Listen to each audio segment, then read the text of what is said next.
প্রিয় দর্শক, একটি মাদ্রাসার রান্নাঘর কতটা আধুনিক হতে পারে তা জামিউল উলুম মাদ্রাসায় না আসলে বুঝতে পারতাম না। প্রতি বেলায় 1200 মানুষের রান্না করা হচ্ছে মাত্র 1.5 ঘন্টায়, যেখানে আগে সময় লাগতো 4 থেকে 5 ঘন্টা। এখানে 4 মণ চাউলের ভাত রান্না করতে সময় লাগে মাত্র 1 ঘন্টা। 30 কেজি আলু ধুয়ে ছিলতে সময় লাগে মাত্র 5 মিনিট। 30 কেজি আলু ভর্তা করতে সময় লাগে মাত্র 3 মিনিট।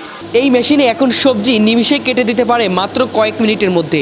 40 কেজি পেঁয়াজ কাটতে সময় লাগে মাত্র 5 মিনিট। মাংস কাটার জন্য রয়েছে আধুনিক মেশিন, যা একটি গরু খুব স্বল্প সময়ের মধ্যে কেটে দিতে পারে।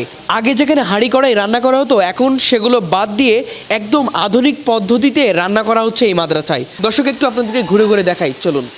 আগে তো আমাদের ভাত রান্না করা হতো পাতিলে, সেখানে ভাত রান্না করতে সময় লাগতো, সময়ের সাথে সাথে তাদের কষ্টটা হতো, বিশেষ করে ভাতটা যখন মাঠটা গালাইতে হয়। কিন্তু এখন আলহামদুলিল্লাহ সুম্মা আলহামদুলিল্লাহ যথেষ্ট আমাদের আধুনিক হয়েছে।